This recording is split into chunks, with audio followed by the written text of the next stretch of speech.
Okay, so I saw Spider-Man Into the Spider-Verse like a couple of weeks ago, but I'm doing a video on it now because I feel like it. That's why.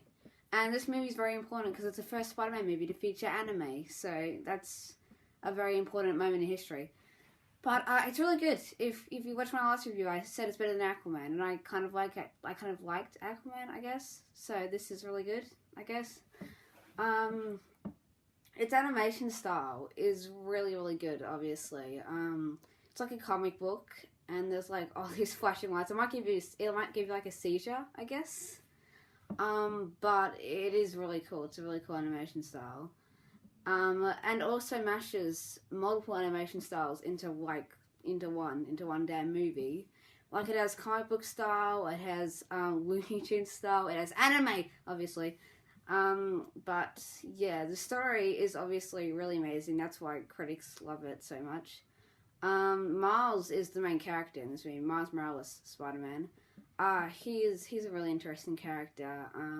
He's a very relatable character. He's like a freaking teenager. So, he's basically like this rebellious teen, I guess. He doesn't like expectations, and that ties into his plot with his family and his plot with his team of spider people. It's not even his team; it's just a bunch of spider people. They don't think he lives up to their expectations because they think that they're all better than him and that he's not good enough to work with them. So he has to prove himself to be, as good as them, which he is in the end. He has really cool powers too. He has like invisibility and electric powers, which is kind of weird for Spider-Man, I guess. I thought he didn't have that, but I guess he does. Spider-Gwen, Spider-Gwen's also cool. She's like a punk, basically, a bit of a punk teenager. She's in a rock band. And, yeah, she's cool. She has a bit of an arc with making friends in this movie when Peter Parker dies, which is her friend in her dimension. Oh yeah, did I mention this movie is about a bunch of multiple dimensions? I didn't even talk about that, but I guess you'd already know that. But Peter Parker also appears, even if this movie is meant to be like a non-Peter Parker story. They still have to have him in there. Except now it's old man homeless Peter Parker after he has been divorced and is now a poor guy eating pizza in his apartment. And he's fat too, so it's a fat Spider-Man. So if you really wanted a fat Spider-Man, go see this movie because I'm sure it's really glorious. But yeah, the voice acting is also really good, especially with Spider-Man Noir and Spider-Ham, which are other characters I need to mention this. Spider-Ham, Spider-Man Noir, and Penny Parker. The three of them are introduced into the later part of the movie. And they don't really get that much of a development or an arc as the rest of the characters, the three main characters being Peter Parker, Miles, and Gwen. But they do get like their own moments. Like Penny Parker's spider robot like dies at the end, I guess. It's a robot, doesn't really die. Robot deaths aren't emotional, but it is something. And Spider-Man Noir is really funny too. He's voiced by Nicolas Cage, which is a really good voice for him, apparently. And he's like a detective from the 1930s type of thing. I would have liked to see more from him. I want a whole movie for him, considering 1930s detective is pretty cool, though.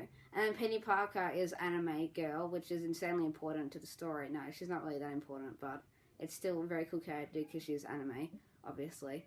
But, so there's also, like, a relationship, Jesus, there's also a relationship between Miles and Gwen, I guess, sort of. It's my friendship relationship thing. I don't know. Fine, whatever. I don't even know if they had a relationship in the comics. I haven't read any of the Spider-Verse comics. So, yeah, whatever. That's fine. But Peter's arc is really good here, too. Like, he broke up with Mary Jane, obviously, and he learns how to not be a depressed fat guy, which I'm sure is very helpful to the bunch of nerds watching the goddamn movie. But, so, yeah, here's a good arc, and that's about everything for the movie, except for the villain. Actually, the villain, I haven't mentioned the goddamn villains. The villain is, fat guy, what's his name? Kingpin, from the Spider-Man and Daredevil comics and all that. He's ginormous in this movie, by the way. Like, talk about Peter Parker being fat. No, he's freaking huge. Like, he's just, like, long as this goddamn room. But I don't even know how he fits in his car. Like, he comes out of the car door and once in the movie. I'm like, how the hell did he fit in there? And there's, like, 2 damn seats. Like, jeez. He's actually, like, a wide boy. He's a thick boy. Yeah, he doesn't really get... He gets some development, I guess. And I guess, to me, it was a bit of enough. You can see why he's doing it. You can understand his motivation.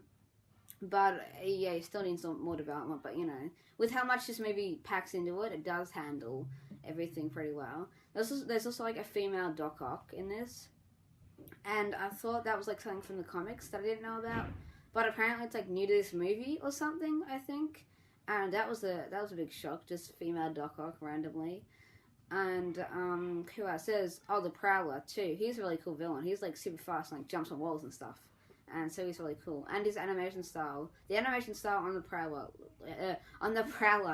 looks really cool. And the twist with him is also a really emotional thing in the story. I would have liked more context behind the twist because, like, there wasn't really much context to why the guy who is Prowler is doing this. I'm not even going to spoil it because I don't feel like it. But the twist ties into the emotional arc of Miles and everything, and it works really well in the story. And yeah, so is that it now? I think that's it. 9.5 out of 10, I guess. Not 100, not 10, not 100, not 10 out of 10, because I will never give anything a 10 out of 10. They just needed a little more development with the characters, I guess. But yeah, I would recommend seeing this movie very much around this summer. Mainly because it has anime in it, so if you're an anime fan, which I know you are, then go and see it, I guess, maybe. There's not that much anime. There's, like, a piece anime thing, so that's kind of cool. But, yeah, so, guess that's all. Thanks for watching again, I guess, and, bye. Anime.